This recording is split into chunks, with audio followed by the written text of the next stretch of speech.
Welcome, Legionnaires, to the Long Live the Legion podcast, where we talk about the Legion of Superheroes comic book team and break subjects down so that whether you're just out of the Legion Academy or you're a longtime veteran, you get to know the team a little bit better. I'm your co-host, Jim. And I'm your co-host, Jay. And welcome to episode number 35. So, Jay, the Mission Monitor Board room kind of looks like a movie screening room right now. What's going on? Well, that's because we're watching a movie, or we watched a movie this week. We are going to talk about the movie Justice League versus the Fatal Five, the 2019, I believe it's direct-to-home video animated movie where we see the Justice League going up against everybody's favorite Legion villains. And we have a very special guest today.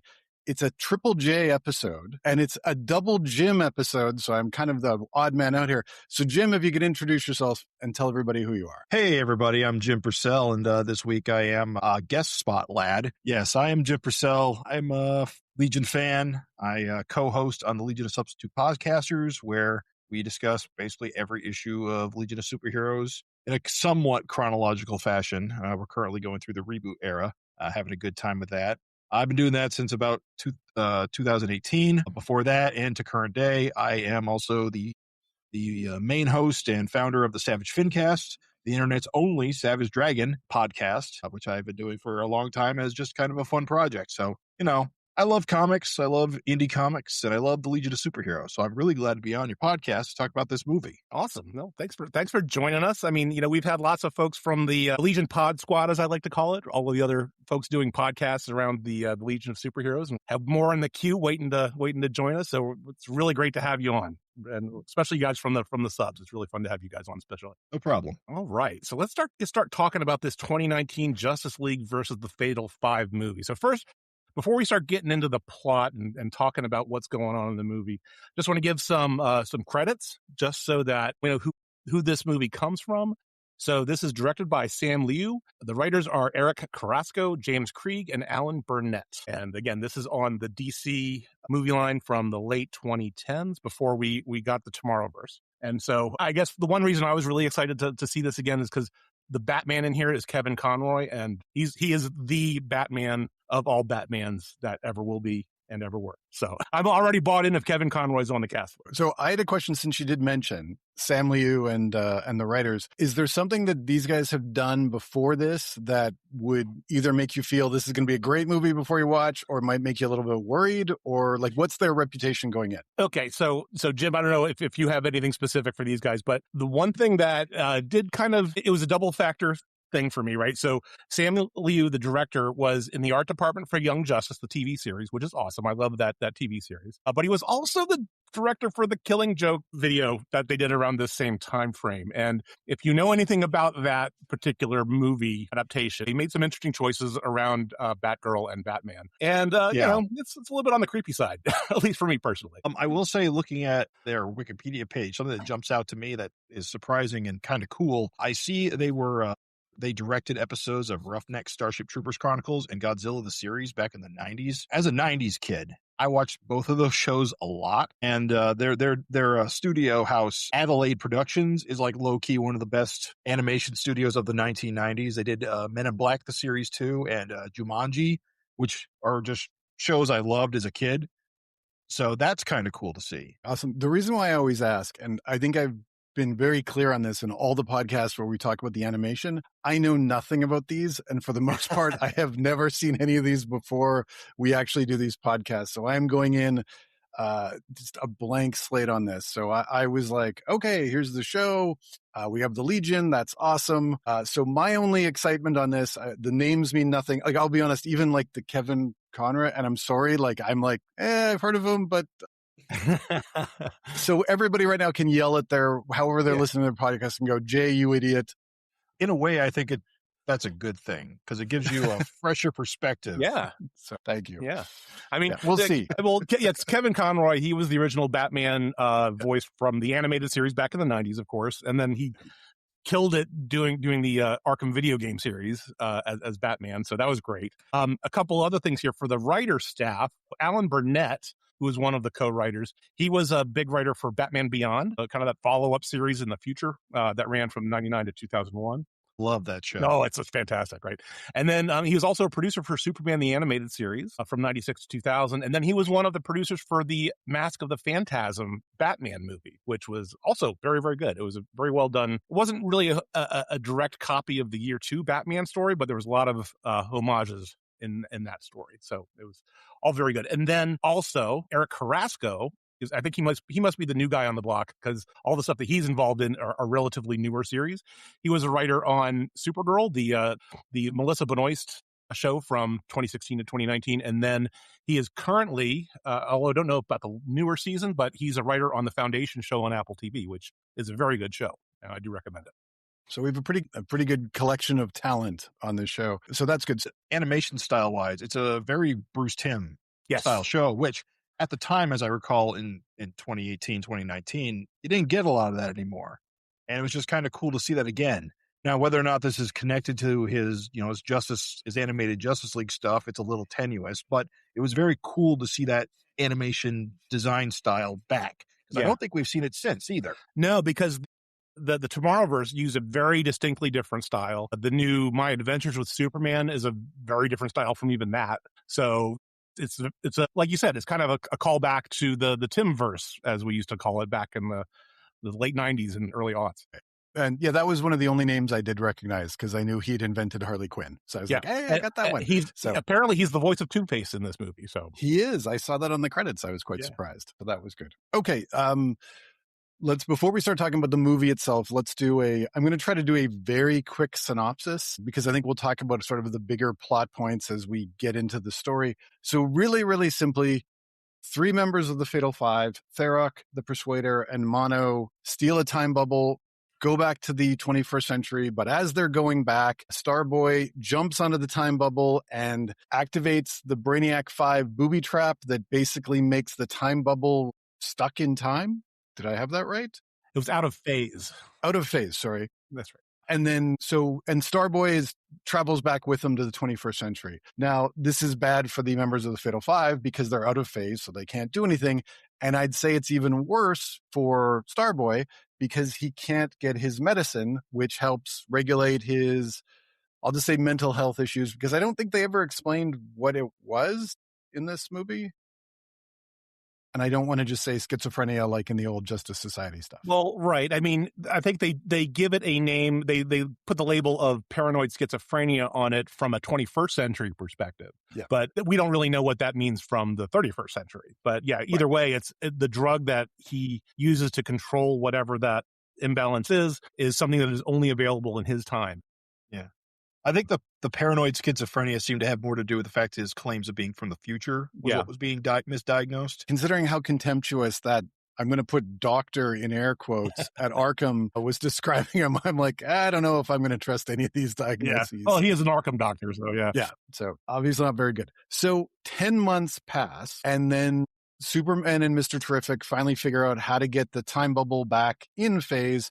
The 3 villains come out and they start destroying. It's Metropolis first, right? Because they destroy a couple of cities. I believe it is Metropolis that they're. And it ends up on the news. So Starboy sees that from Arkham Asylum, and then he finally realizes that he's got to do something. He breaks out, and then he goes to stop them. Now, I'd say the second most important character is we are introduced to Jessica Cruz, who's a new Green Lantern, who's also suffering from her own, I'm going to say PTSD. That's how I kind of took it. Yeah. Yeah. After witnessing her 2 friends get brutally murdered, which I got to be honest, I was not expecting in an animated movie. Right. I totally forgot about that element of this. And I was like, holy crap. The tone of this movie is kind of all over the place. I won't lie.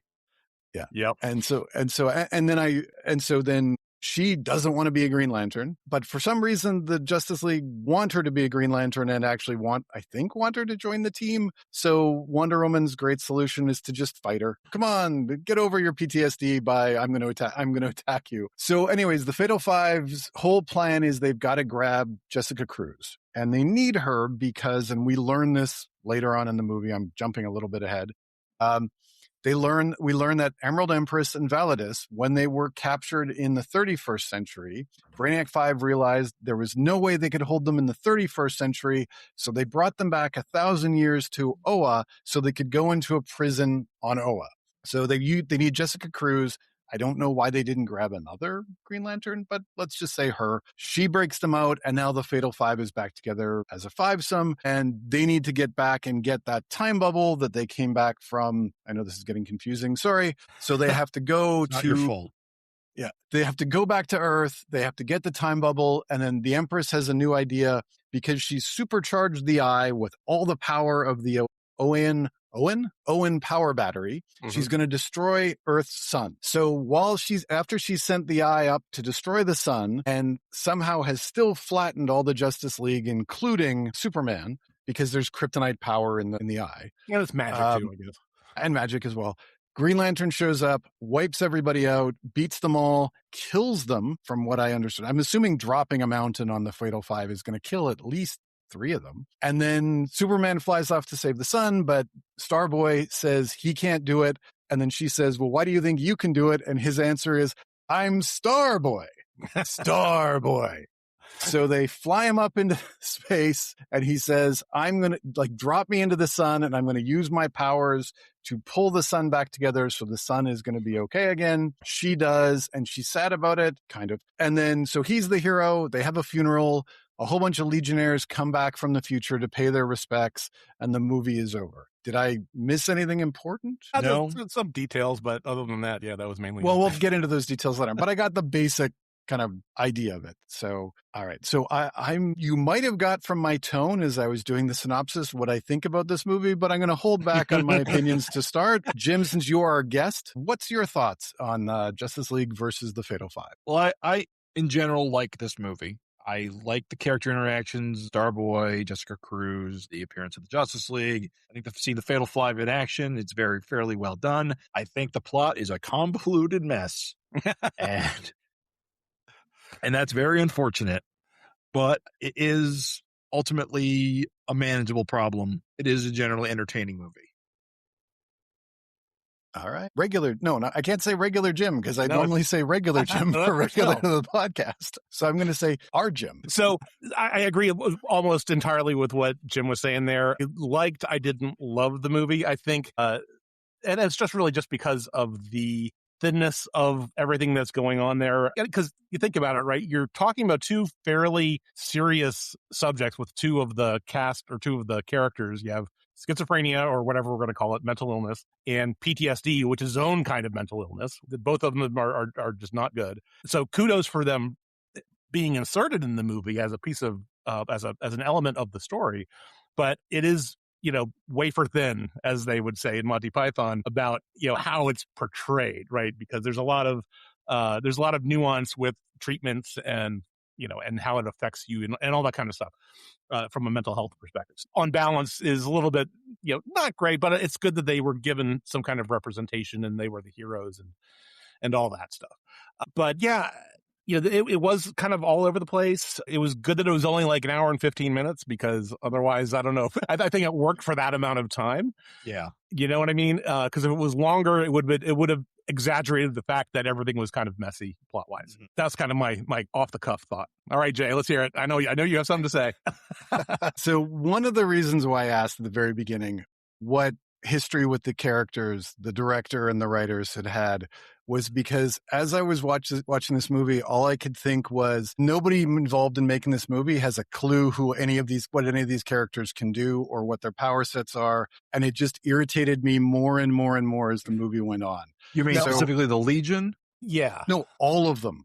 All of them. All of them. I couldn't, I just kept sitting there going like, and I'll just go to one really, really specific. And it just kind of, it just stuck in the back of my head and just bothered me. So they have this great moment where the Persuader cuts Superman.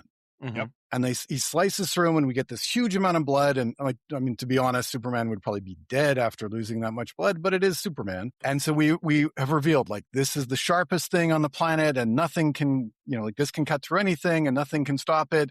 Fast forward 30 minutes. He's fighting with Wonder Woman. Wonder Woman has a sword and it's not cutting the sword or breaking the sword at all. Do you want my no prize?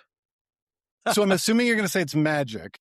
Well, yes, but if you remember, if you've read Kingdom Come, her sword can do the same thing by cutting at a molecular level. So here's the thing. If you have to call back one miniseries for a kid's cartoon, I think you've missed the point of this. Like, and so to me, that was the whole thing. Like, I couldn't figure out whether Starboy was invulnerable or not because they kept switching it back and forth. So one moment he's taking a Therok blast to the chest and he's just rolling back and he's fine. And the next moment, and that was my problem with this. It just didn't seem like there was any attention to detail. It was kind of like we both mentioned, like the plot's really thin and the plot's really flimsy. And at the same time, they're trying to cover these two really, really serious topics. And to me, they sat down and they said, let's make a movie about mental health. We've got Jessica Cruz. We've got this great backstory of her. So she's this hero that's not a normal, like she's not coming into it through a normal way. And she's had this horrible tragedy. Let's see how she deals with it. And then it was almost like they sat there and said, who's another character with a mental health issue? Hey, Starboy. Boom. Okay, let's figure out some way to get them together, even if it makes no sense in the slightest how we're going to pull this plot together. But we just want these two together. And it just seemed like they had that premise, they had that point. So the first 20 minutes, I was really enjoying the movie. I was like, this is cool, this is good. And every moment they got further away from that and the plot unraveled, it just got worse and worse for me. So I enjoyed parts of it. And I will say this, like the little kid in me who grew up reading the Legion and never thought I'd see them like on a screen in any way, shape or form, loved every moment they showed up. But there were just so many points where I was like, this is dumb. This is dumb. This is dumb. Animated Tyrock. Can you believe it? I had Tyrock. That was awesome. Although they love animating Tyrock. He keeps coming back, I think, because they're like, well, no, he shows up in the animated series. He never gets to speak, but at least he's there. Yeah.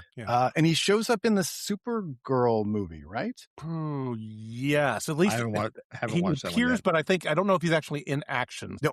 Oh, no. He never gets to do anything. But he's just there, which is better than which is better than a lot of the Legionnaires can claim. So yes, it's so all of that is awesome. But then I kept thinking as I was watching this, like, this could have been so simple. They could have just done the simplest of plots and just the Fatal Five steal a time bubble. They head back to the 21st century to wreak havoc. Green Lantern's gotta all right, there's your movie. Like, I don't need all of this other stuff. I don't need these 20 plot points going in different directions. I don't need a Poison Ivy Harley Quinn sequence that makes no sense and does nothing for the movie. I made a note for that, and this made me wonder if this was the sequence that they called back to in the Harley and Ivy TV show on HBO. Because there's a moment in that show early on where they talk about kind of how they first got together and stuff like that. And it's a moment that looks very much like that, but you never see the Legion, so who knows? But I thought that was very interesting. It was very fan servicey because it's Bruce Timm. Got to see Poison Ivy and Harley Quinn. But Jay, I totally hear what you're saying. I think because what bothered me the most about it was the main plot of why the Fatal Five is doing what they're doing is messy. That makes kind of the movie messy in that way too, right? Because you have, when we see them, there's only three of them. What's going on? So why are they going into the past? And then when you get that reason and you see that memory, and for some reason, I had a problem hurdling over the fact that in the 31st century, they didn't have something secure enough to hold the Fatal Five. So they had to go to Oa in the 21st century. That was a hard one that I kept on dealing with the entire rest of the movie. That's very convoluted, that concept. And it causes all kind of issues with like the logic of it. Right. You have to imprison them in the past. Okay. Generally, the Legion doesn't try to like impact the past very much, for causality reasons. So they're going to just stay there forever. They're going to be in prison for the rest of their lives with the Green Lanterns. The Green Lanterns disappear at some point in the future. What happens then? Right. But then, of course, to speak of not tampering with the timeline, of course, then all of a sudden we get a left turn and we're in the Sun Eater story. Blow up the sun. Yeah. I was very much reminded, and probably not in a good way, of Batman v Superman, when you're going along having this movie and all of a sudden the movie turns into the death of Superman. Spoilers. Not that anyone cares 10 years later, but that's kind of how I felt about this. Oh, hey, look, we're going to give you a new plot twist.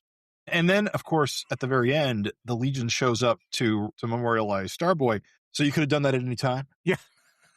Yeah. They come back with 3 different time bubbles. You could have gone back a week earlier because it's a time machine and you could have saved your teammate and solved this whole, it was just Like, this is what drove me crazy about this movie. It's like, it looked great. Voice acting was great. Like, I thought everybody brought it. Like, I mean, there's a ton of positives here. And then every time I turned my brain on even slightly, I just got angry. And I was like, this just is dumb. Well, maybe that's probably why I turned my brain off, but I do that most of the time anyway. So definitely a movie that worked backwards from something. Either they wanted to do a Justice League versus Fatal Five plot, or they wanted to do the Starboy, Jessica Cruz mental health plot, or they wanted to do both, and they had to justify why the Fatal Five came back in time. But I think you're right. The better concept probably would have been the Fatal Five steal a time bubble to go back in time to destroy the sun, to destroy the Legion in the future where they can rule. That would have been like a way simpler concept. But you also then wouldn't have Validus and the Emerald Empress on the table, who are nominally the most powerful members of that group. Mm-hmm. You have them show up in the third act to be like the heavy hitters that put the Justice League on the back foot. You can't really do that if you don't have them like off the table somehow. But you could have. I'm movie making in the moment here. You could have had them separated during the time bubble escape to the past, and then just have them off the board. And have to be recovered later once they get to the past somehow. Like, they get separated in time and they get captured by Cadmus or whoever, and they have to get, busted out, or the Green Lanterns or whatever. And you can still kind of do that plot. It would make a lot more sense of the Legion going, oh, we're going to imprison you in the past. That makes no sense at all. And so even as you're saying this, like, here's the plot, and you just borrow what they have. Emerald Empress and Validus are stealing one time bubble, and Brainiac 5 puts the booby trap on it. So they're out of phase. The other three go back to save them. The bubble's being held. Cadmus is a perfect one. Done. Like, it's easy. And you could even have in the future almost say, like, these are our only 2 time bubbles. Not that a time machine matters, because you could just build one in the next 6 months and still go back to the same time. But, like, at least do something to kind of show why the Legion didn't immediately go back the moment Starboy and the Fatal Five showed up 10 months before the action happens, and just said, hey, this time bubble, we're going to take it because it's got 3 bad guys in it. And you don't want it. And we're going to save our friend who, and I will say this, as much as I loved seeing Saturn Girl in this, I kind of wish she did anything more than just reminded Starboy of his medical condition and that he had to take the medicine. But she used her telekinetic powers, her very famous telekinetic powers that she has always had. Yeah. So. Yeah. Well, I mean, I can't really complain about that if they're going to change Starboy's powers as well. Like, he could make things lighter and make things heavier. So he had full gravity control, or density control rather, which is kind of what I think what they were going for to simplify him. Which is weird because his girlfriend is Lightning Lass, who is also Light Lass. Yeah, certain continuities. Yeah.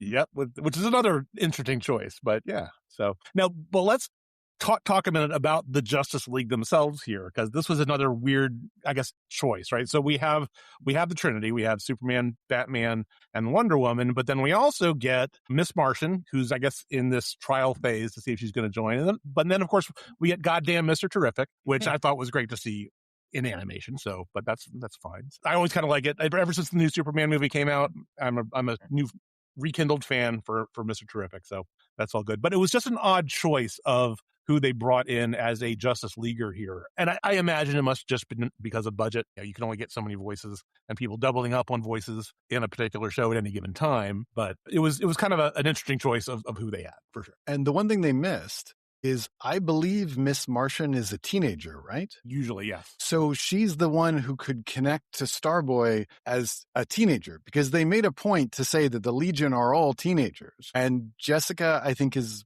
like in her 20s. A little older, I think. Yeah. So like, 20s, I think. And also, like, Miss Martian, like, is used to dealing with aliens. Like, there's so much stuff they could have done with her, and instead she was just kind of the comedic relief. Now, I say this, and it sounds like a criticism. She was my favorite Justice Leaguer. Like, really? The other three just kind of were there, and I was like, okay, you got Superman, like, but like, she actually had some personality and brought something to the story, and she was a good foil for Batman. Yep. I mean, I don't know why they didn't just have Robin, but what do I know? But Robin can't read minds. Right. So it was interesting. I mean, it was nice seeing it's always good when you have the 3 and you kind of have to have them. It would have been nice if they had done a little bit more. Like, I kind of wanted more Batman and more Superman and more Wonder Woman, and they just kind of seemed to be They seem to exist only to go, hey, Green Lantern, can you save the day? Yeah. I mean, I think we got enough Batman. I think we could have used a little bit more Wonder Woman and Superman for sure.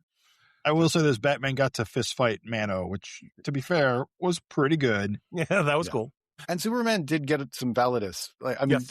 you can never have too much Superman fighting Validus, in my opinion. Like, just keep that going because it's awesome. Yeah, it was just, yeah, you're right. I think more Wonder Woman would have been much better. Like, it would have been nicer if she had actually talked to Green Lantern and, like, kind of as the older sister, younger sister, like, instead of just, oh, you have PTSD, I'm going to attack you. Like, it was just a really weird and not a Wonder Woman-y choice, if that makes sense. That is like the last time they engage at all in the movie, I think, is that opening.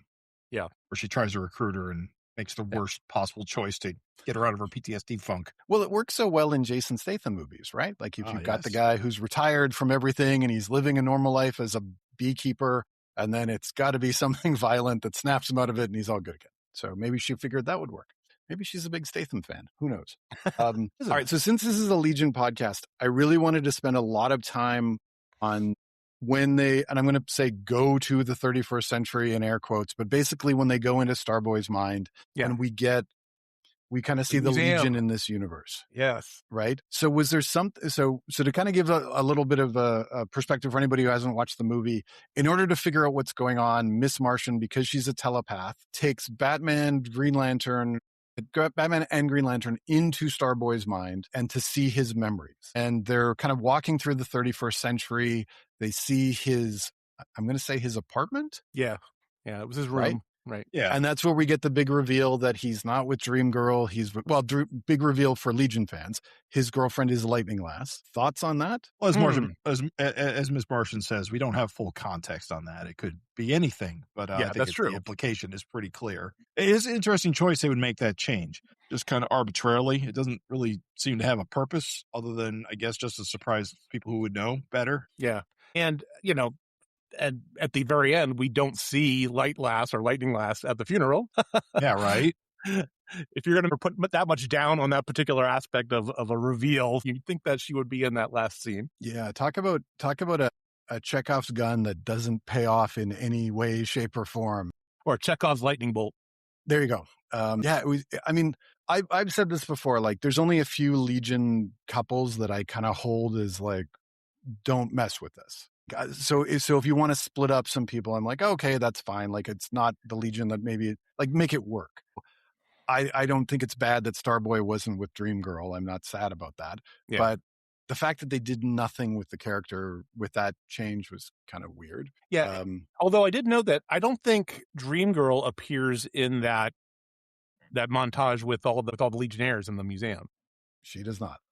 So then they end up in Legion HQ, and we get the narrator basically explaining, it said something like, in post-scarcity 31st century, the Legion kind of saved everybody and saved everything. Did everybody hear the same thing I did? I think he was saying it was a post-scarcity future. They're describing it as such, as the utopian future that the Legion usually inhabits.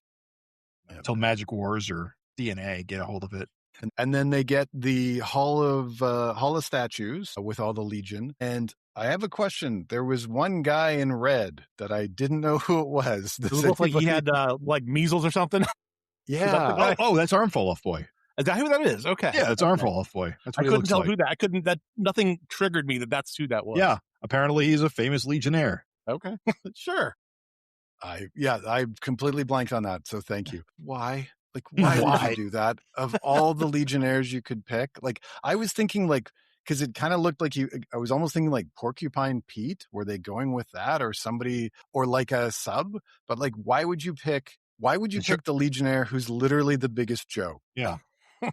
by a very problematic writer. Yeah, I don't know. So here's the list of who I had that was in that particular room. So I have Tyrock, which is where we see him, Wildfire. So you should like that, Jay. We have Bouncing Boy, Monel, Dawnstar, Colossal Boy, Chameleon Boy, Ultra Boy, Lightning Lad, Night Girl, Pharaoh Lad, Matter Eater Lad, Triplicate Girl, Invisible Kid, Phantom Girl, and then Lightning Lad. And there's one person that I couldn't really make out, and I'm not sure who that is. It's one of the females. Okay, because I thought I saw Timberwolf, but in a different colored. Was the last one that I missed. Different colored costume. Yeah, and I was like, okay, because he was in like X-Men Yellow and Blue, and I was like, is this a like a Wolverine joke that they threw in? Anybody that we missed? Because I thought they had both invisible kids, so I probably just misidentified Matter-Eater Lad as one of them was just invisible already, so you can. So there you go. That happens all the time. So it's kind of funny how, like, whenever we watch these movies and they do, or the TV shows, and they do the pan over all the Legionnaires, we're all forced to freeze frame it just to see who they actually thought were important enough to include in this. Right. And I'm like, awesome. I don't think you missed anybody. You got everybody that I got. Now, I guess, are you thinking Invisible Kid? There's like this one kid next to the Night Girl who's like in blue. I'm not too sure, to be honest. Okay. I couldn't tell if that was another Invisible Kid or if that was going to be maybe Cosmic Boy, perhaps. I thought it was Cosmic Boy. That's the one I was going with. So, because I kind of figured they had to have Cosmic Boy. Like, I'm assuming that if you're going to put the Legion on screen, you're going to have the Legion Trinity on the team. Right. Kind of like, but right. You never know. I would think so too. And then they go to the Hall of Statues, where it's all the heroes that they base the Legion on. So we basically have the Legion, or not the Legion, sorry, the Justice League. And then to further hammer the point that Jessica Cruz is a hero, even though she doesn't think she is, they have a special Hall of Green Lanterns, which I don't know, I guess, like, in my brain, in Legion continuity, the Green Lanterns are always like not allowed on Earth. And why do they rate?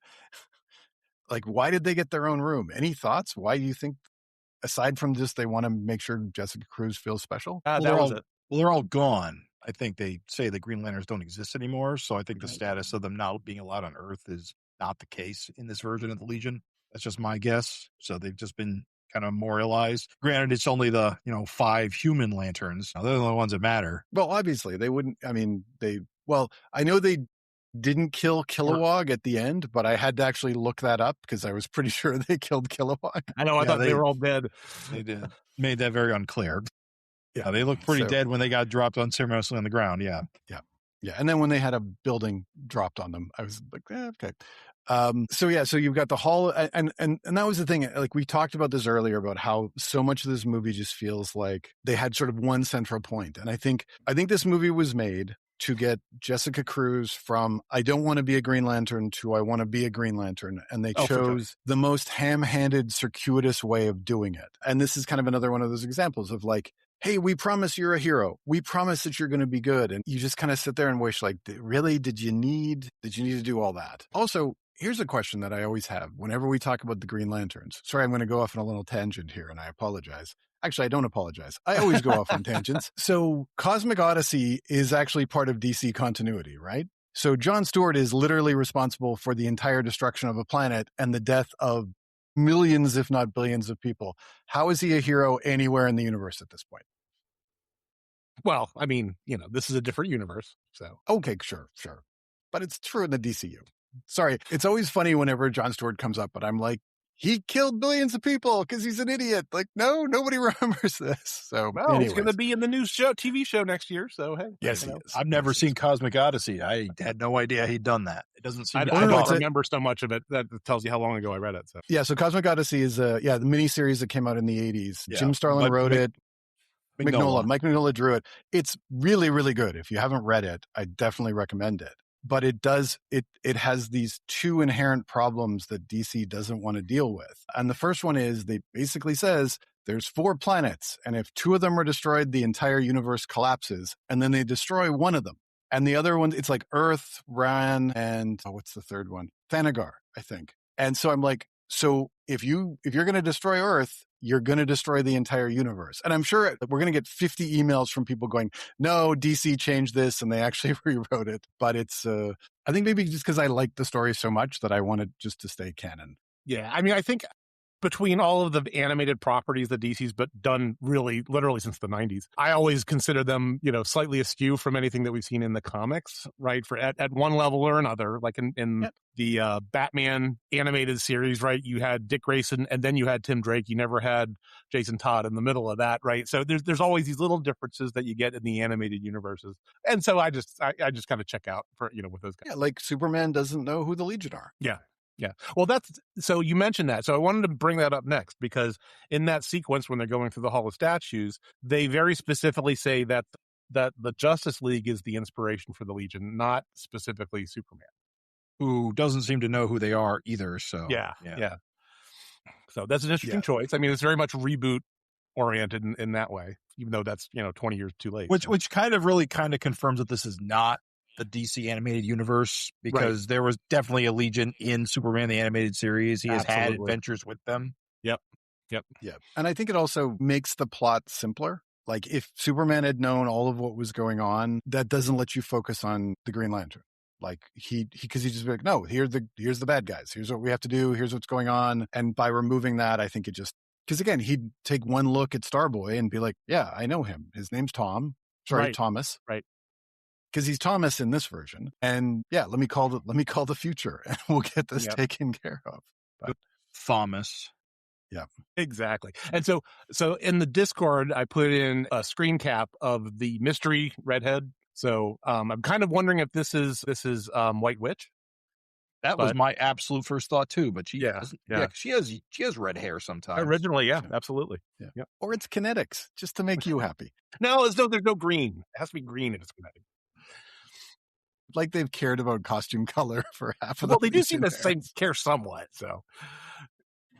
So, all right. I was going to say, we've kind of monopolized this a little bit. Jim, is there something you wanted to talk about for this movie that we haven't gotten into yet? Nothing really specific. I mean, like I said, I enjoy the movie. Okay. I will say this. It has one of the gnarliest Mano kills ever, when he just grabs that guard's face and just disintegrates them. That was pretty intense. Well, yeah, I mean, I will say this, like, they do elevate the Fatal Five in this movie to be a gigantic threat. Yeah. And to not care about how many people they kill. Because, I mean, they basically flatten Portland. So we didn't get into this. So at one point, they show up in Portland and just start destroying stuff to try to call out Jessica Cruz to get her to show her face. They plant bombs all over Metropolis. And that was another moment where I was kind of curious about the Justice League's decision-making process. A bunch of people have just planted bombs everywhere, and all you have to do is send one of your members to go talk to them, and then you have time to figure out where all the bombs are. And they went, nope. So shall we just say safe guess? Thousands of people died for that? And that's the thing, like with every move, the Fatal Five just keeps getting more and more and more dangerous, which I thought was really good, because normally Legion villains, when they make these crossovers, they're kind of half jokey. Yeah. And Superman takes care of them with like one hand tied behind his back. One thing, this is kind of similar to the original DC animated universe, is Superman doesn't seem like the strongest he's ever been. He seems fairly limited, except when he needs to fly to the sun, and suddenly that becomes fairly easy. But otherwise, he just kind of gets beat up a lot and knocked about. Definitely doesn't save all those people from those bombs. But I mean, I thought making the Fatal Five as dangerous as they are was pretty cool. I mean, and really, Tharok ended up being like the short end of the stick of this group. Yeah. Being just basically a walking arsenal the whole time. He's not even the leader. Manos is. Yeah. Which is weird from a Legion perspective, where it's always he's the brains of the outfit most of the time, when Emerald Empress isn't being bossy. And apparently Mano and Saria are apparently lovers in this as well, which is another interesting choice. Yeah, which just makes me wonder how. Yeah. Yeah, right. Well, Can Manos control his powers? I don't know. It's always been unclear. Yeah, exactly.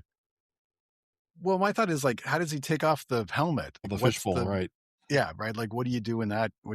Case? So, yeah, I mean, again, like, I always hate this because it's going to sound like I'm just being negative for like an hour and a half and just ripping everything apart.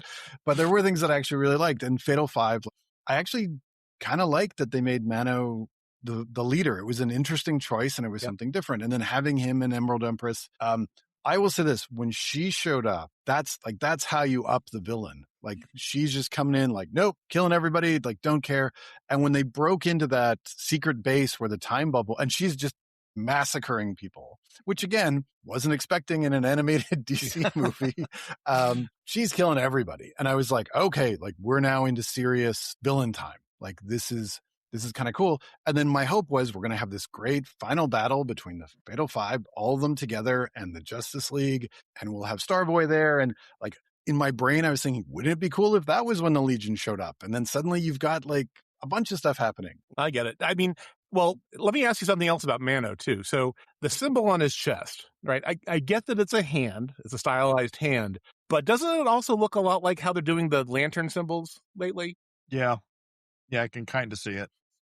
I just thought it was kind of weird. I can't remember when they started with these newer stylized ones with all the different colors. Well, it was like 2005 or 6, whenever the wasn't that early? whenever the Sinestro War was, which would have been pre-New 52, after Final Crisis, maybe even before Final Crisis. I'm not sure. Yeah, I'm not as looped into the Lantern lore as everything else. Well, no, so that for me, like I had never heard of Jessica Cruz before this movie. Like speaking of not looped into the Lantern lore, so really? I'm like, I didn't know her. I was like, who is this woman? Why? I don't know, like I mean, I have such like very specific DC knowledge about certain titles and certain characters, and it's something that I wasn't interested in. My brain just it's gone, and so like her, I was like, I have no clue who this is. So I might have enjoyed it more because I didn't know anything about her, and I actually I really liked the character. I really liked what they did with her. I would have liked her to be a little bit more imaginative. Like, I think a Green Lantern should do more than chains and shields and a blast. Like, come on, where's the big fist? Where's the big punch that Hal Jordan always used to do? And I think because I didn't have anything else. Maybe that's why I enjoyed her. I enjoyed her as a character a lot. I don't know a lot about her, but what I do know is she was introduced in the New 52 era, along with Simon Baz around the same time. They were both introduced as New Earth Lanterns. And I know her origin story is basically the same as the comic, where she was out on a trip with friends and they got caught up in a traumatizing event. That's the same. So I think her whole deal is that she has always kind of been a traumatized Green Lantern. I think that's always been her. Oh, and by the way, anybody want to bet on which writer gave her a traumatizing, super violent origin story? Who wrote early 2000s? Does the person have two names that sound like they're both first names? Yes, it is. So thank you, Jeff Johns. That was not a surprise when I found that out. Johns, Jeffrey. Yeah, it's like, wow, do you have to kill everybody? Anything else that we wanted? There's a couple of things I wanted to point out, but I wanted to ask you too if there was something else that we've missed. Well, I do have a couple of things that I did appreciate in the movie around its own internal consistency. So there was a note, or like early on in the movie, I think Wonder Woman says it, that the Dominators were attacking the planet of Ron, which is Adam Strange. If you know the Adam Strange story, it takes place mostly there. And then later on, that gets followed up when they're on Oa, because that's where all the lanterns are, except for the skeleton crews. That was a nice little bit of internal consistency in the movie there. And then the other thing that I thought was kind of interesting, and this is when we get the S-bomb drop, where Jessica actually curses in a kid's movie, apparently. I guess they used their one curse word. That's where they used it. That's when she gets shanghaied by the villains to break the Empress and Validus out of the jail. And, you think, oh my God, she's just totally capitulating. She's not doing anything. But then the way she kind of communicates the fact that she's under duress by her, what was the code phrase that she used here?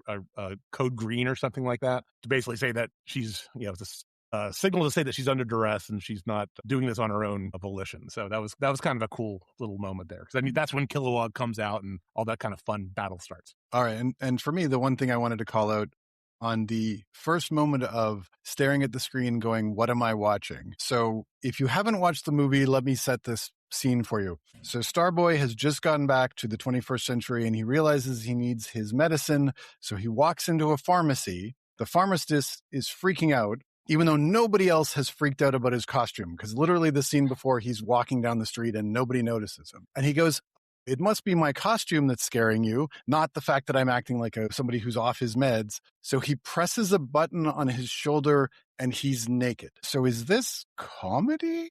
Is this like I sat there and I'm like, okay, so we now have a teenage boy and of course the pharmacist sprints out as quickly as possible, understandably so. 18 or 19. And it's just like the whole scene, I don't understand. I don't understand these choices in the slightest. So it's your classic time travelers confused by the cultural norms of the 21st century. Clearly we're all naked all the time. I mean, that's just, we're animals. We just came out of the forest. No, but I think she was mostly freaking out because he was demanding drugs, and that's why she was concerned. He misinterpreted it because he's him. Why he got naked? Funny joke. Yeah. It was, again, interesting choice. Interesting is doing a lot of heavy lifting on this episode.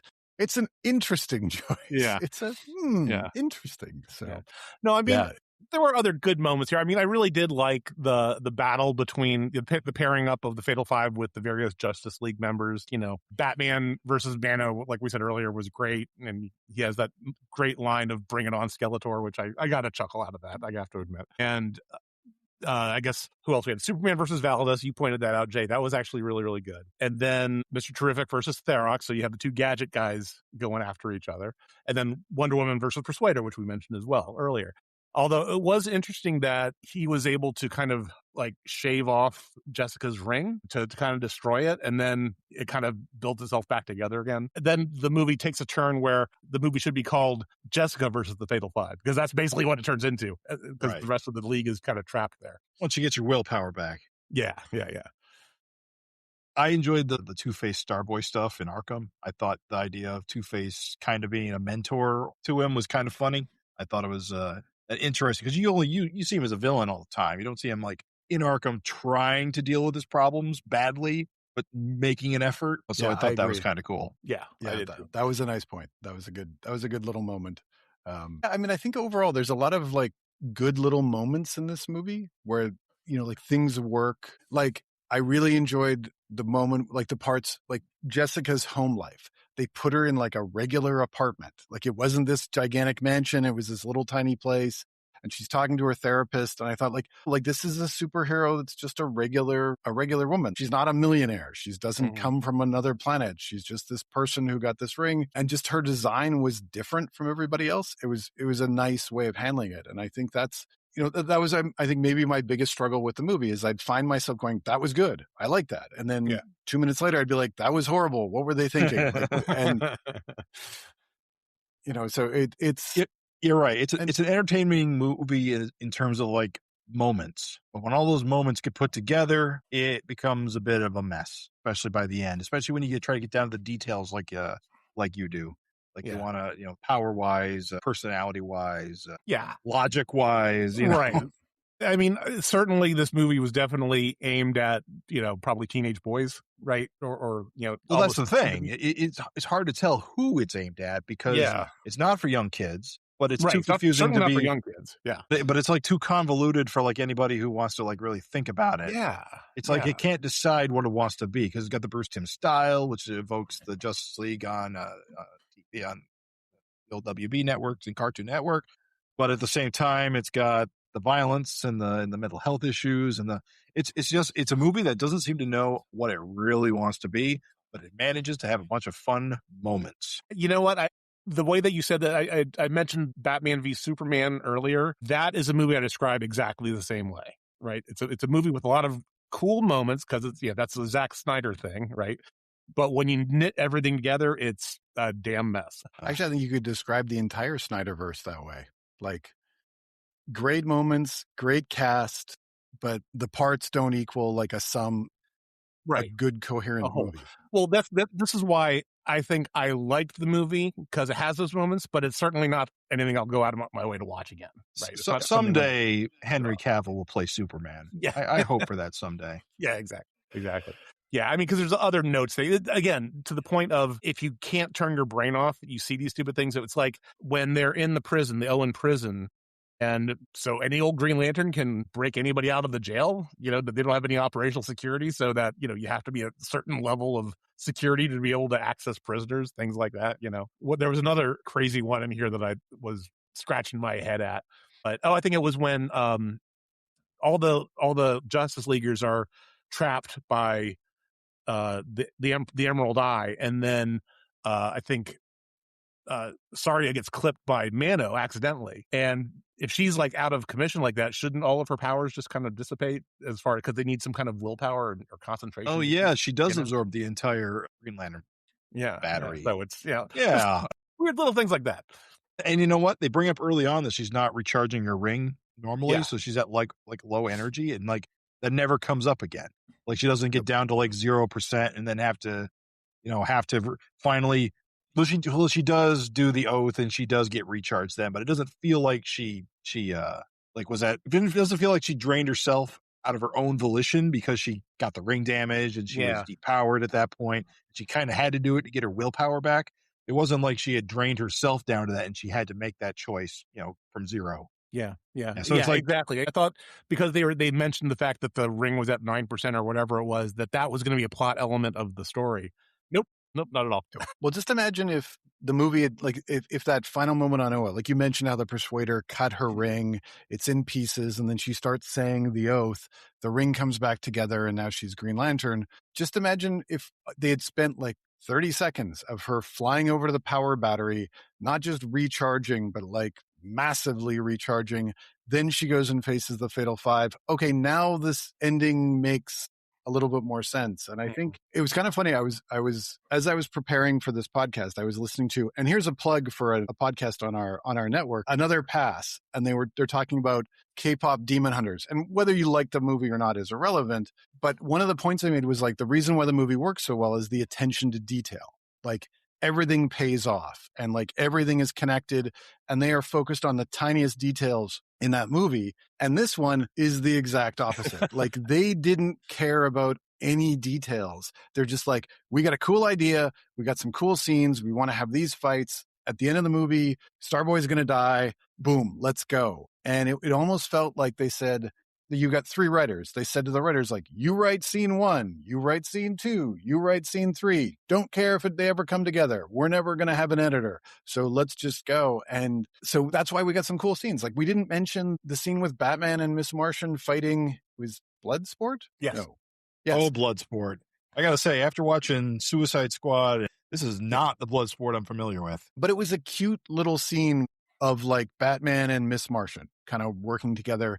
It didn't elevate Batman in the slightest, but it was this nice little couple minutes. Yeah, it was fine. Didn't move the plot forward at all, but so that's why I kind of think like, so the one Batman writer's like, I got to do a Batman scene. And the other guy's like, I got to do like, and Well, Miss Martian is nominally the third most important character in this movie, although she does not have a strong arc like the other two, but it's very clear they want her to kind of be as like their side character.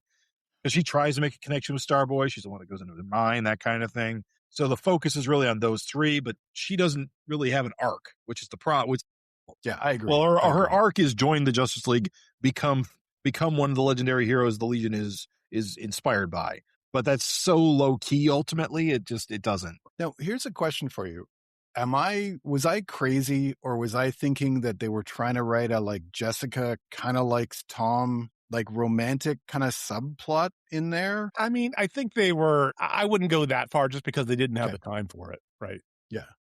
But I think they were dropping the seeds that if they ever wanted to revisit it, they could play that. I think they were making just kind of a strong personal connection because they related to each other. Yeah. And it may have come off as somewhat romantic, but I don't think it was really the focus enough to say I agree. one way or another. But I was going to say, like, that's the arc for Miss Martian. If you want to do it, she's a much younger character. Have her kind of meet Starboy and go, oh, this guy's cute. Da da da. Like, I want to help him out. And you could do something with that. And maybe she gets distracted from her quest to join the Justice League. Like, but again, nothing. She kind of just shows up. She's there because she's a telepath, so they can use her powers, but she can phase. And but that was the thing. There was just sort of those missed opportunities. Whereas the big three, there's nothing. They just kind of show up and they fight people, and then they. Yeah, I think they just take the audience's trust that they all know who the big three are, right? So yeah. Anyway, anything we missed, anything that we didn't talk about, anything that we want to bring up. Well, the only other thing we're almost talking about this longer than the movie itself. Sorry. The only other thing I think I'd like to talk about, because I think it's an important point, and it's why the movie does work when it works, is the voice cast. Because we have some really good voice actors here. A lot of these folks you've either seen on TV as acting in various TV shows or movies, or they're very prolific voice actors, and you've definitely heard their voice at some point in time. So let me see. So our lead cast is as Tom Callor. We have a gentleman named Elias Gable, and he's been in things like World War Z, the TV show. Is it a TV show or a series? It's a TV show, I think, called Scorpion. A lot of different things, and you've probably seen him in various things all over the place. Diane Guerrero is the voice actor for Jessica, and she's in all kinds of different things. She was in the Doom Patrol TV series. She's the voice of Isabella from the Encanto Disney movie. She's been in Jane the Virgin, all kinds of stuff. Orange is the New Black. So again, one of these character actors you've seen or heard all over the place. Susan Eisenberg as Wonder Woman, and I think this is not her first gig as Wonder Woman, if I'm not mistaken. She's done this before. A lot of other voice actor credits that you've probably seen in video games or in animation. George Newbern is, I believe he is our Superman here. And, I think he does he does a journeyman's job here, just very fine. There wasn't anything special about his particular performance, but it was fine with regards to Superman. Let me see. We had for Miss Martian, Daniela Bobadilla. Again, a lot of different voice acting credits in here. And of course, Kevin Michael Richardson, who was goddamn Mr. Terrific. He's been all kinds of stuff in The Simpsons. He's been in Invincible. He's the voice of the Mahler twins or the Monster Girl monster in the Invincible show, if you've ever seen that. I'm almost caught up on that show right now, which is pretty good. So again, one of these folks that you've already seen before. And then, of course, I have to call out, as the voice of Saturn Girl, is the amazing Tara Strong, who has been in just about everything that's DC related over the last 20 years or so. So, is there one that you would say was surprisingly good, or one that you were kind of caught off guard by how well they did in this movie?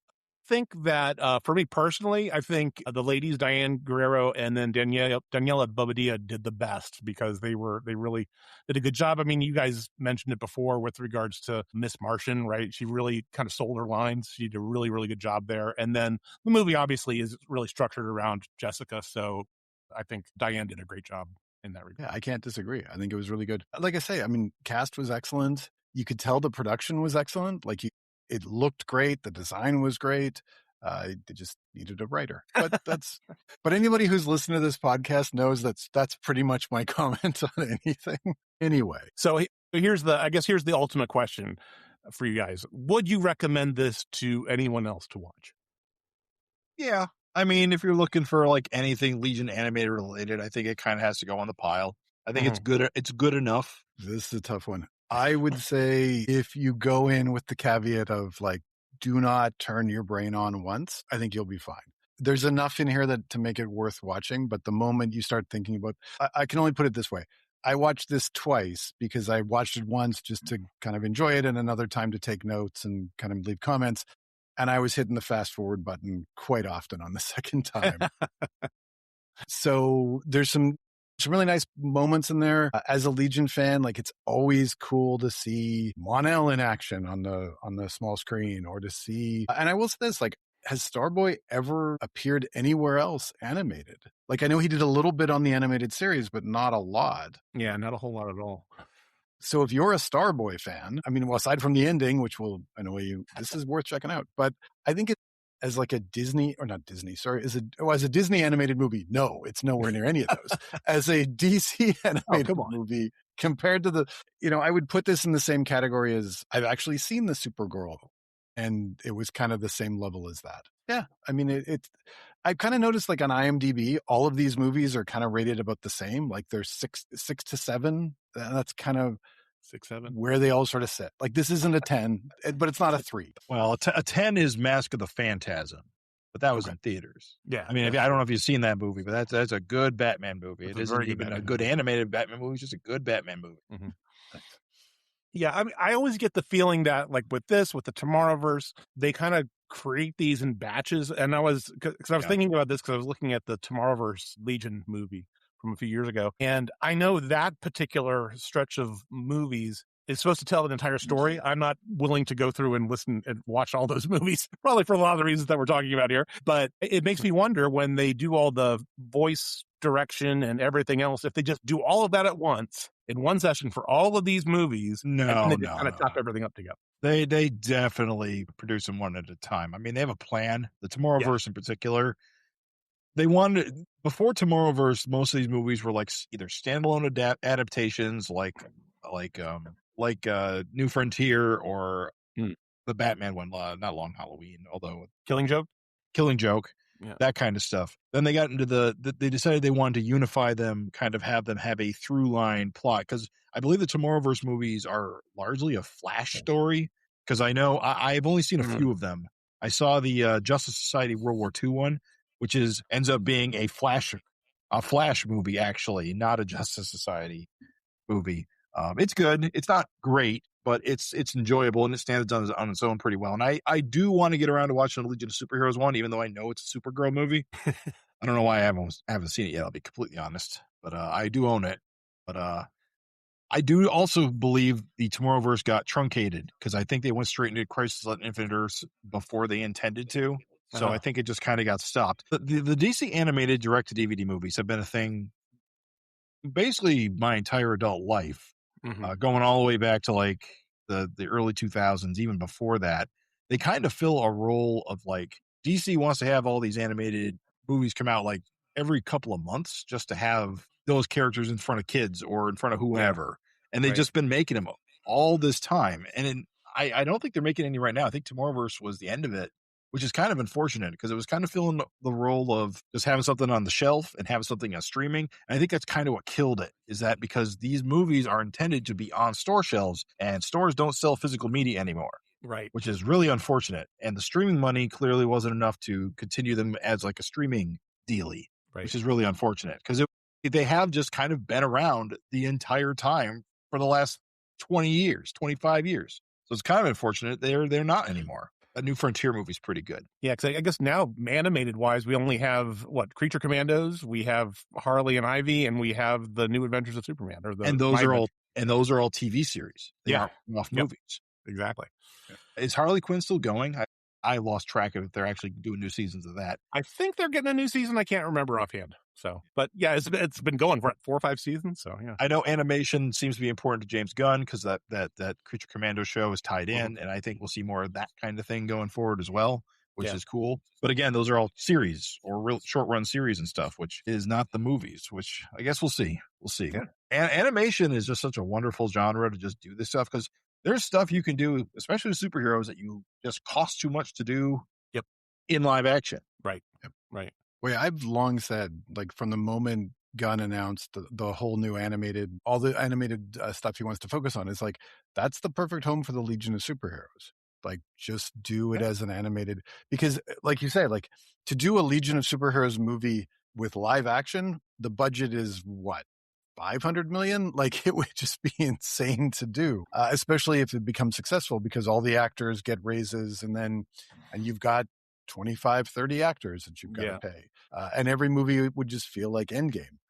You need to, but if you do it as a TV show, you can say like, okay, let's spread this out. And it's much cheaper to get somebody to draw it than to get CGI. But I agree with you, Jim. Like, it's kind of funny. Like when I think of all of these animated movies that I haven't watched, just because I probably just felt like overloaded. Like, it's like, where do you start? What's the first thing that you watch? And then you kind of go like, okay, like, where do you begin with this? Because you guys are mentioning the Tomorrowverse, and I'm like, oh, so there's another different series? Like, I know there's the Bruce Timm universe. Yep. For a long time, the movies were standalone, and the animated TV series were their own thing. And then the Tomorrowverse was its own plot line. And yeah, it's a little wonky, just like comic books. Yep. Yeah. Although with a comic book, it's a little bit easier to pick up and then figure out, okay, I am at X point in the story, whatever, and I can go back to, I know where to go back to. Versus with this, it's a little bit more of a time investment because you have to sit down and watch it. Like, because it's not on a streamer that I'm up in Canada. So like trying to get all the Warner Brothers stuff is a little bit trickier, or you're just signing up for like 5 different versions. Now that Warner Brothers is being sold, like, the selfish person in me was like, if Netflix bought Warner Brothers, I could watch all this stuff because it would all show up on Netflix and I wouldn't have to think about it. And as soon as it's Paramount, you're like, okay, I can get Paramount Plus, but that's another streamer and they might not even carry it. And like we said at the beginning, like before we even started the podcast, we're like, where do you find this movie? Like, how do you get this stuff? Because Warner Brothers, especially in the last couple of years, has been so horrible for streaming. Yeah. Well, I had no idea these movies weren't available on HBO. That's crazy. Yeah, it's very strange. It's it's the Zaslav principle, right? I mean, they'll take even stuff that's actually owned by Warner Brothers and they'll pull it from their own services just so they can stream it out or rent it out to somebody else. And even then, they may not. This was not available anywhere unless you wanted that. You had to buy it. as either rental for streaming or for purchasing. It just seems like it's a lot of shooting yourself in the foot because, like Jim, as you said, get this in front of kids. Like, get the kid well, maybe not this one because there's stuff in there that, like little kids, but yeah, like get this in front of kids so that they know who these characters are. I mean, we've joked about this when we talked about the Legion animated series. Like, that's literally the biggest audience the Legion has ever had. Ever. Yeah. Just right. How TV is, movies are. Right. It's just, it's unfortunate in some ways that comics just don't have the audience on their own. Yeah. That size. Yeah. The only thing that's come close from a Legion on TV perspective was their stint on the last season of Young Justice. That's And that was a basically streaming show for young adults. Yeah, exactly. Yeah, that definitely skews more teenage than anything else. Okay, so let's wrap this up because we now are officially longer than the movie was. So I think for this, I think we're all kind of agreed. Like, it's worth watching, but it's not in the upper echelon of DC animated movies. As a Legion fan, I think it's definitely worth checking out, especially as a Starboy fan. And let's just kind of leave it at that. But it is hard to find. So I mean, I don't know how much is it to rent a streaming movie in like the States? $4. It's like $4 for me. It's rent. $5 because Canadian dollar sucks. Yeah, it's $5. It's worth it. Like, check it out. It's all good. Okay. There was one thing I wanted to call out actually before we wrapped up, and it comes to the last episode. So last episode, we talked about the death of Invisible Kid, and we kept talking about how wouldn't it have been better if the story had been longer, or if they had actually built up the plot points, or if they had introduced Mila like an issue or two before, so it wasn't just this sudden death. Jim, I know we're kind of throwing you in the deep end on here. So we were talking about Superboy 203, and then I was listening to a podcast, Dollar Bin Bandits, and they were interviewing Paul Levitz, Jack C. Harris, and Mike Carlin about editing in the 70s. And Jack Harris started working under Murray Boltinoff, who, of course, was the Legion editor at the time that this Death of Invisible Kid story hit. And he revealed that Boltinoff hated continuity with a passion, didn't want any story that wasn't immediately done, didn't care if they were out of order, didn't care if they made sense based on what had happened before and what was going to happen. So we were sitting there and we spent probably 20 minutes talking about, like, wouldn't it be great if they had done this, without realizing that never would have happened. So I will say this. I actually kind of will say I'm going to give Cary Bates a little more credit to tell that entire story in 22 pages when he wasn't allowed to do anything more than that. Sure. So I think you could say he did the best he could. Just crazy to think that there was an editor for DC Comics. And then here's the crazier part. He had the best-selling comics for DC. Like, his titles sold the best, probably because there was no continuity and nothing got stretched out. Just crazy. Early 70s comics. So I did not realize the issue that Invisible Kid dies is also the Validus has a nose issue. Yes, that's right. And we talked about that on the last episode too.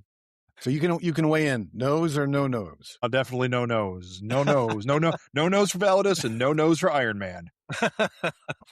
All right. Did you want to do recommendations, Jay? Yeah, we can do that. Well, one of the things that we like to do, Jim, on the show is, as we're closing out, talk about something that we're really into, whether we're watching something or reading a particular comic or book, and why we like it and why somebody else should too. So do you have anything that's kind of you're into at the moment that you're reading at the comic book store or that you're watching on TV? So there's a new series out from Image Comics that the first issue was excellent. And it's called If Destruction Be Our Lot. I've heard about this. Yes, it is. It is by Matthew Rosenberg and I believe his brother Mark Rosenberg, and it is drawn by Andy McDonald. Matthew Rosenberg is best known for his other Image Comics. Well, he's done some Marvel stuff, but I'm not as familiar with it. He's done a book called What's the Furthest Place from Here, and also last year's We're Taking Everyone Down With Us. Basically, he does a lot of kind of dystopian, sci-fi type of dealies. So If Destruction Be Our Lot is the story of a post-humanity future where it is just robots. For whatever, it's just being introduced the concept that all the humans that they know of are gone. The city is only filled with robots. Something happened in the past. And we are following the story of a Abraham Lincoln robot whose purpose was to basically be Abraham Lincoln, an educational tool for humans. And now like at Disney kind of thing. Like at Disney, exactly, straight from the Hall of Presidents. And his purpose is gone. And he has spent what seems to be decades trying to come to grips with the fact that his purpose is gone. And every day he goes out and he does Lincoln speeches, and none of the robots want to hear it because they look at him and he's a reminder of the humanity that's gone. And it's just a really fascinating concept as a sci-fi series, and I really enjoy it. And I'm really looking forward to the second issue. And I highly recommend it. The first issue is like double length too, and it's outstanding. After reading that, I actually went back and I read the first issue of We're Taking Everyone Down With Us as well, because I skipped it last year, and it was really good as well. I won't really go into what it's about, but it's another like really cool like sci-fi story about the relationship between a genius scientist father and his daughter, and there appears to be maybe a superhero element, maybe a super spy element. I think it's like a James Bond type of deal from the point of view of the villain, in his deal. But it's really good, and I look forward to buying more issues of that. But yeah, I'm always reading new comic books. I get new comics every week, and there's always something new to read. Read a lot of Image. I read a lot of DC. Not so much Marvel anymore. Various other indie books. Awesome. Those both of those that you mentioned there, Jim, are things that I've been wanting to read as well. So I think I'm gonna have to pick them up now. You're like the third person that said something positive about both of those. So yeah, that's it for me. All right, Jay, how about you? All right. So I'm going to talk about a book that I think I mentioned on Blue Sky and one thing a little while ago, but I wanted to call it out again because I reread it and it's just brilliant. It's a book called Big Jim and the White Boy, and it's by David F. Walker, Marcus Kwame Anderson. It is a reimagining of the adventures of Huckleberry Finn. Okay. That makes sense. Written from Big Jim's perspective, and it goes through basically their entire life. So they retell the old story, and they add more and more and more history. And the book actually ends with the two of them as old men retelling the stories of their lives to, I think it's Jim's grandchildren. And if you've ever read Huckleberry Finn, like if you had to read it in school or if you just read it to kind of see what this was, it is a fascinating, complete shift of the story. I can't recommend it highly enough, especially if you're interested in that period in American history, and I'm a big history buff as well, and especially if you want to know more Black history that normally you don't hear a lot about. So they really get into that as well. Couldn't put it down, just loved it. You can find it anywhere. It's going to continually stay in print. So yeah, I can't recommend it enough. It's just an amazing read. Awesome. And Jim, do you have a recommendation? This week I'm going to be picking Absolute Green Lantern because I started reading this just because I've read all the other Absolutes. This was the only one I haven't picked up yet, so I wanted to start reading it. Started at issue 1, and I just jammed all the way through. I guess issue 13 is the latest It's one. It's my favorite of them. Oh my gosh, it's so good. I mean, it puts a whole new spin on the Green Lantern mythos. It's this awesome combination of body horror and sci-fi. And then what I was just astounded by with this last issue that I read is that all of a sudden now we're doing a left turn and all of a sudden we're in Adam Strange land, because the last issue that I read takes place on Rand with a lot of the Adam Strange characters. So I'm really curious as to where this goes next, because I'm a fan of the character. I really like this. I like the art, like the writing. It's just very well done, and it's a big mystery. We've yet to find out how this is going to resolve itself. So, big recommendation from me. Yeah. Nice. Yeah, it's really good. I recommend it as well. Right.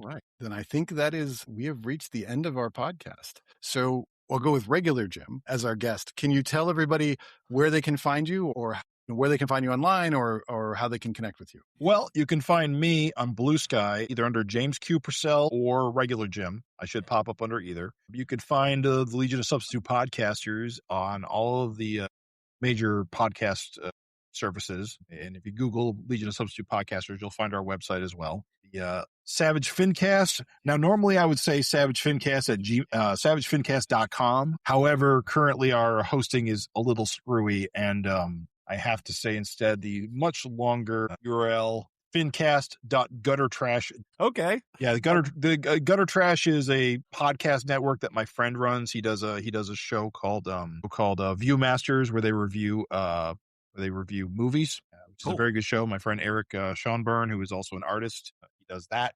He's been very generous to host us all these years. So I have always appreciated about that. We'll put the link on the show notes for sure.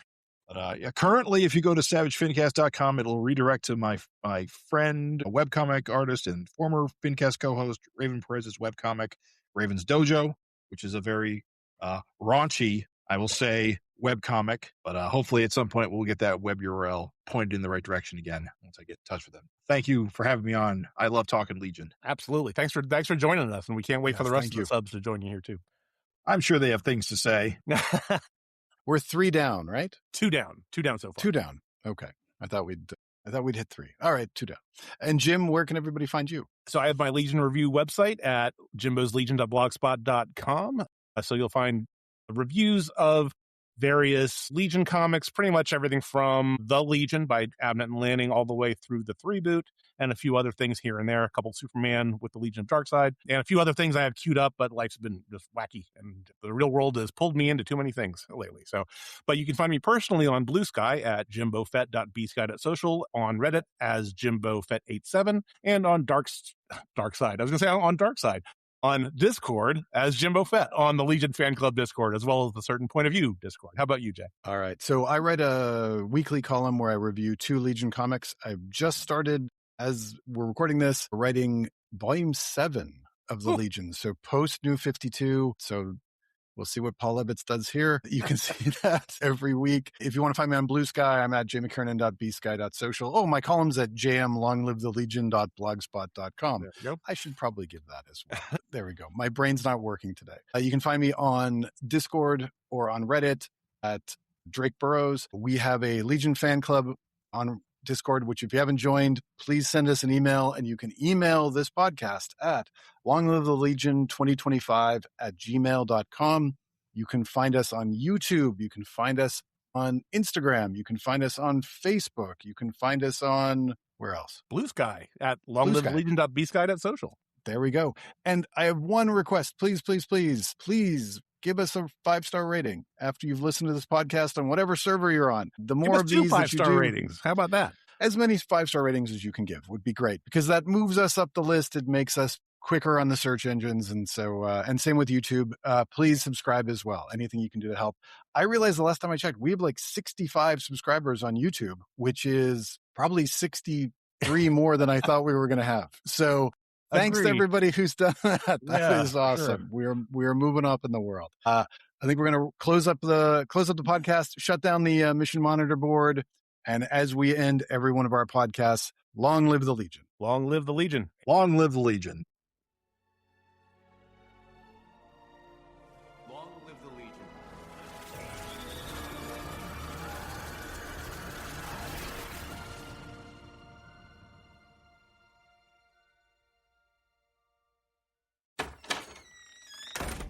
Hey. Oh, hey, Jeff. What's going on, guys? Oh, talking about Superman. Oh, cool. I could talk about Superman. I could talk some more about Superman. We know. I'll bet a few people would want to get in on this. I'm down. You know it. That sounds like fun. I'll do it. Cool, let's do it. We can call the show Men of Steel. And you can find it at certainpov.com. Or wherever you get your podcasts. Yay. CPOV. CertainPOV.com.